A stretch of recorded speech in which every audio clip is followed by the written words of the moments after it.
Scroll मत करना। अगर आप नीट की प्रिपरेशन कर रहे हो और दिसंबर आपको बहुत ज़्यादा मेंटली तोड़ रहा है तो ये वीडियो आपके लिए है। मैं इसके अंदर ना कोई भी फेक मोटिवेशन नहीं दूंगी, बिल्कुल रियल और सच्ची बातें बोलूंगी, तो इसलिए वीडियो का एंड तक देखना।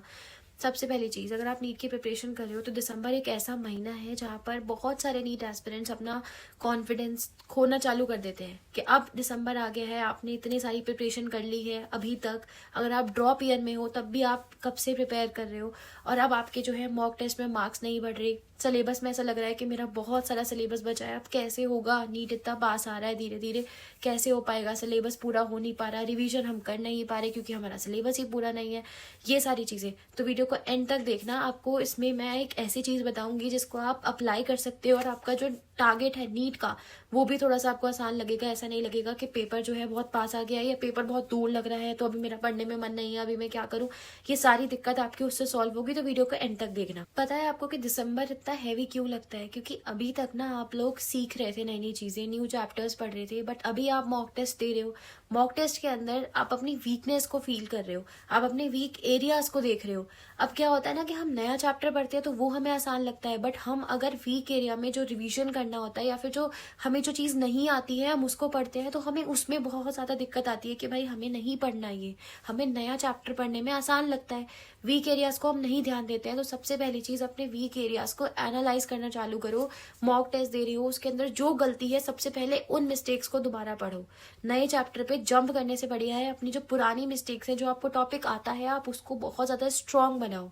अब देखो, पता है आपको बहुत सारे स्टूडेंट्स हैं दिसंबर में गलती क्या करते हैं कि ना, सबसे पहली चीज़ वो यूट्यूब खोलते हैं, यूट्यूब पे वो देखते हैं कि मैं कुछ मोटिवेशन ले लेता हूँ, मेरे को पढ़ाई नहीं हो रही है, मैं कुछ मोटिवेशन लेता हूँ फिर मेरे से पढ़ाई होगी।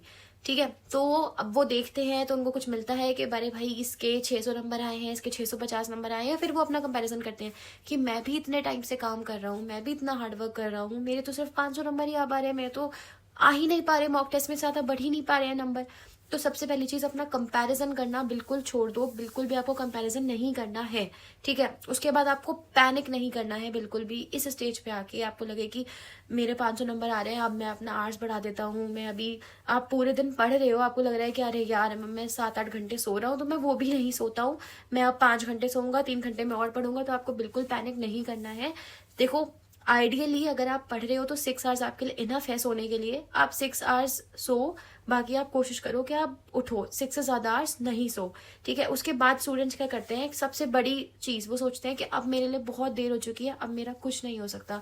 तो सबसे पहली चीज, आपको ये नहीं सोचना है, आपको अपना कॉन्फिडेंस खुद का लूज नहीं करना है। अगर आप ये सब सोच लोगे ना तो नहीं हो पाएगा। हर चीज हमारे माइंड से चलती है। अगर आपने सोच लिया कि मैं करूंगा, मुझे करना है, तो आप कर पाओगे। और एक चीज, आपको कभी भी ना टारगेट को छोटा नहीं रखना है। आपको जैसे आपके 500 नंबर आ रहे हैं, आपको टारगेट पूरा 720 का रखना है, तब आपके जाके 600 650 आएंगे। आपको कभी भी अपना जो टारगेट है वो छोटा नहीं रखना कि मुझे तो सिर्फ 600 नंबर लाने हैं इसके अंदर, नहीं। 600 सोचोगे ना अगर, तो आपके फिर वो 500 520 इतने ही आएंगे। इसलिए टारगेट हमेशा जितना आपको चाहिए होता है उससे बहुत ज्यादा का रखा जाता है, जितना मैक्सिमम आप रख सको, तभी हमारा दिमाग वर्क करेगा और हम कर पाएंगे। अब बात करते हैं कि हमें करना क्या है एग्जैक्टली, हमें फोकस किस पे करना है।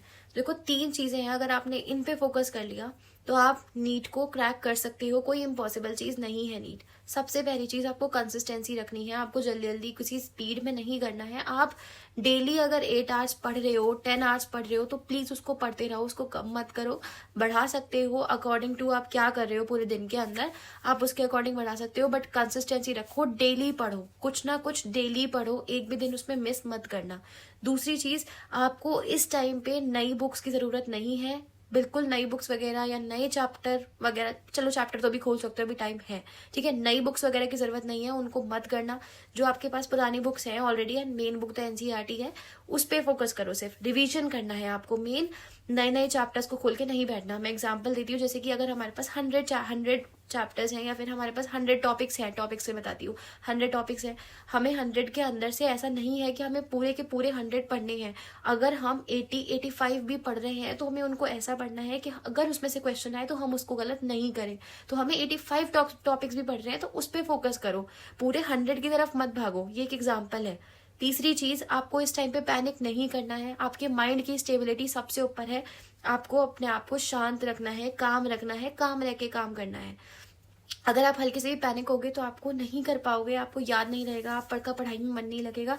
इसलिए पैनिक मत करो, आगे का मत सोचो कि मेरा नीट में होगा नहीं होगा, ये सब मत सोचो। वो सब बात की बात है, अभी आपको ये सब नहीं सोचना। अभी आपको खुद का 200% देना है, बाकी जो होगा उसको हम एक्सेप्ट करेंगे, हमें कोई दिक्कत नहीं है। बट अभी इस चीज में कमी बिल्कुल भी मत करो। एंड एक आखिरी चीज, मेरी पर्सनल रिकमेंडेशन क्या रहेगी, मैं जो खुद यूज करती हूँ, देखो इस टाइम पे ना आप लॉन्ग टारगेट्स बनाओगे कि हमारा मई में पेपर है, हम जनवरी में ये करेंगे, फेब में ये करेंगे, तो इससे फायदा नहीं होगा। आप शॉर्ट टारगेट्स बनाओ, आप 15 डेज 20 डेज इतने के टारगेट्स बनाओ कि मुझे 20 डेज में ये करना है। एंड अपने माइंड को ऐसा ट्रेन करो कि मेरा जैसे 1 महीने बाद एग्जाम है और मुझे उसके हिसाब से पढ़ना है, मुझे उसके हिसाब से अपना बेस्ट देना है जितना मैं दे सकता हूँ। अगर आप ऐसे स्मॉल स्मॉल टारगेट्स बना के करोगे ना तो आपको आसान लगेगा एंड इजी सही में हो जाएगा। क्योंकि आपका जो माइंड है, मुझे जैसा लगता है कि जैसे मेरा चलता है, जब पेपर करीब आने वाला होता है ना तब ज्यादा तेज माइंड वर्क करता है और तब हमारा मन नहीं करता कि हम यूट्यूब खोल के मोटिवेशन ले या हम टाइम पास करें या हम एक रील देख लें, हमारा तब मन नहीं करता है। क्योंकि हमें पता है कि पेपर जो है बहुत ज्यादा पास है एंड हमें इस टाइम पे पढ़ना ही पड़ेगा। तो इसलिए अपने माइंड को या तो ऐसा ट्रेन करो कि पेपर 1 महीने बाद है, 1.5 महीने बाद है, 50 डेज बाद है और मुझे कैसे भी पूरा करना है सिलेबस। अगर आप ड्रॉपर हो तो बिल्कुल ये चीज करो, फ्रेशर हो तो ठीक है, आपने अभी तक नहीं करा है ज्यादा सही से, कोई बात नहीं, ये वाली चीज करना अगर आप प्रॉपर हो तो इससे क्या रहेगा, आपका थोड़ा सा माइंड ट्रेन रहेगा ना, आप आसानी से चीजें कर पाओगे। एंड आखिरी चीज, देखो दिसंबर ना बहुत ज्यादा हार्ड फील होता है, टफेस्ट फेज लगता है नीट प्रिपरेशन का एंड होता भी है, कोई बात नहीं, इस चीज से आप निकल जाओगे।